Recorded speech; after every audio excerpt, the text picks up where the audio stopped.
All right, folks, let's take a look at the markets. Interesting day today in the markets. Stocks are dumping, Bitcoin's pumping. What does this mean? Well, it doesn't really mean anything, but it kind of means you should always have skin in the Bitcoin game. That's why I've been saying for months, always have skin in the game. You never know when the bottom's going to be. You never know when we're going to pump. You never know when we're going to dump. Bitcoin's already down 75%. Many of these altcoins are already down 90%. Now's the time to have at least some skin in the game. So, Bitcoin hanging around at 20,600. Ethereum was almost at $1,200. BNB was back up to 240 a couple minutes ago. BNB doing very, very well from its low of 190 last month. XRP, who cares?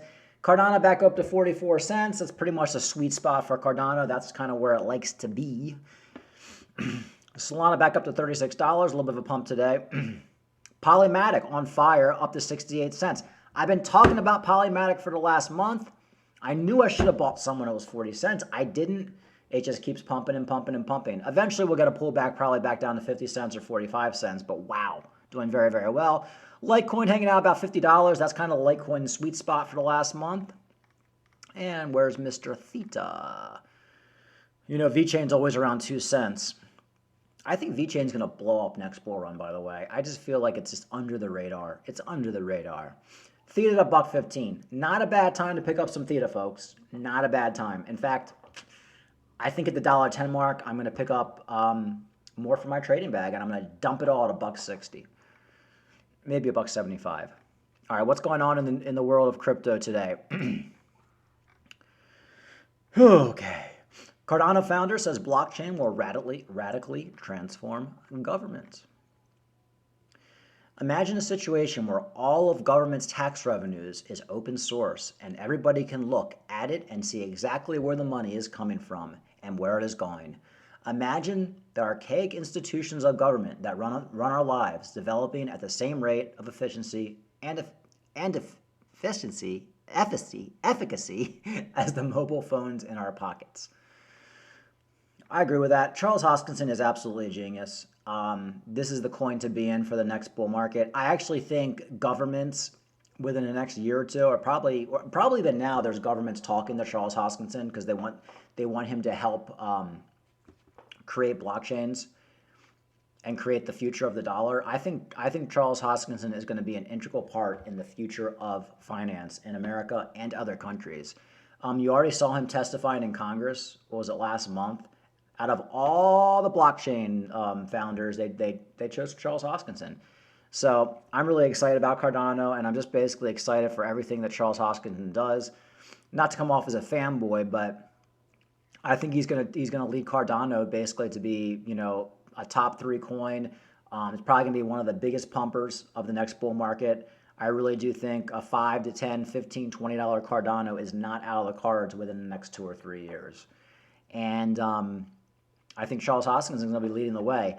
After that, who knows? He might leave the Cardano project, but I'm talking about for this next bull run. I think Cardano is going to be it.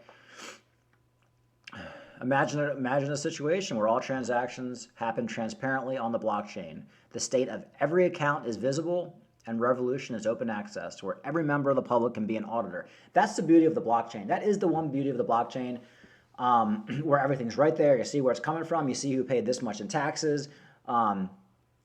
You know, you want to find out how much Microsoft paid in taxes or Amazon, it's just right there. Everything's documented. There's no wheeling and dealing behind the scenes, and I think that's going to be the future.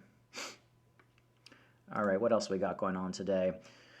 Bitcoin prices rise while stocks decline. Is it good news for crypto? Well, you know, Bitcoin does follow the stock market, but it's not 100% to the T. I mean, stocks are down today, but they're not down crazy. Like if the Dow was down 1,000 points today, Bitcoin wouldn't be up.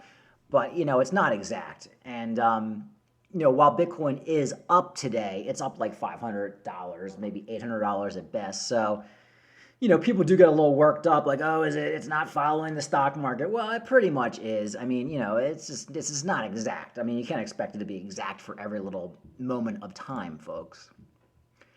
Crypto lender Celsius files for bankruptcy. Still won't let users withdraw funds. I just don't think it's looking too good for Celsius. Maybe people will get some money back, but they're in bankruptcy protection right now. I just don't think the end result's going to be all that great. for holders of Celsius, but we shall see. Will BitBoy Crypto get his $3 million back? Probably not. I hope he does. I hope everybody gets their money back. But as of right now, look, bankruptcy is never good for getting your money back. That bankruptcy protection is never good. I just wake up and cry. Voyager and Celsius bankruptcies have destroyed some crypto investors' confidence in centralized platforms. Here's a guy who owns a home improvement business, put a bunch of his money in Celsius and Voyager, lost it all. Not all of it, he lost most of it, and now he's basically putting all his money, or the rest of the money he has in crypto, in a hardware wallet. I believe a Nano X. Folks, you learn these hard lessons in crypto. We've all learned them, and now this guy's going to do the right thing and put his stuff in a hardware wallet. And these lending platforms are never going to come back. Even if they came back, you'd have to be an absolute nutcase to put your money in them. These lending platforms were pretty much popular the last bull market. Every bull market, there's like a new fad, and it was basically lending platforms. They're not going to be around, folks, in the coming years. Nobody trusts these lending platforms anymore. So, it's over for lending platforms, it's safe to say. There could be settlements where people get some of their money back. Maybe you'll get all your money back on some of these platforms. I think if you have USD, you will definitely get all your money back. But a lot of these cryptos are gone forever, and you're going to see a lot of these founders basically just disappear and try to hide from the authorities. All right, I like this CoffeeZilla video talking about Voyager here. What people actually knew. It turns out this news of Voyager suspending withdrawals came right after Stephen Ehrlich, their CEO, said that the money was safe. Our customers' assets are safe, and we're processing everything as normal. And Scott Melker himself said that he was shown evidence that the money was fine. I hit up their CFO. They showed me a whole lot of evidence that things are fine, that they're operating in a completely different manner, and I continue to hold my assets there. Of course, this all turned out to be a lie. Voyager wasn't fine. See, it turns out Voyager was actually insolvent because one of the loans they had given out had just gone bad, but they didn't want to scare anyone, so they told people at the last possible moment that they were insolvent, which brings us to their second lie and misrepresentation, which is their marketing. They said that they had a low-risk approach to investing, but actually it turns out that they actually gave 50% of their loans or more to a single.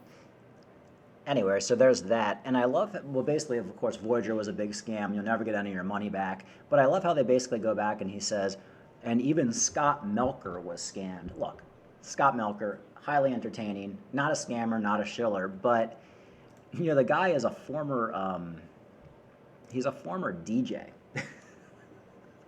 This is what I love about crypto. Nobody has any background in finance. Everybody before crypto was like a DJ working at McDonald's, valet parker for cars, driving Uber. And that's why so many people get scammed in crypto, because it's just like the average Joe. And then they become rich, and then they're like, oh, okay, I've lost all my money. But yeah, I just love how he says Scott Melker, like we're talking about like a big brain here. No, he's just a DJ who made a lot of money with a YouTube channel. Anyway, folks, that's all that's going on for the day. Have a good day.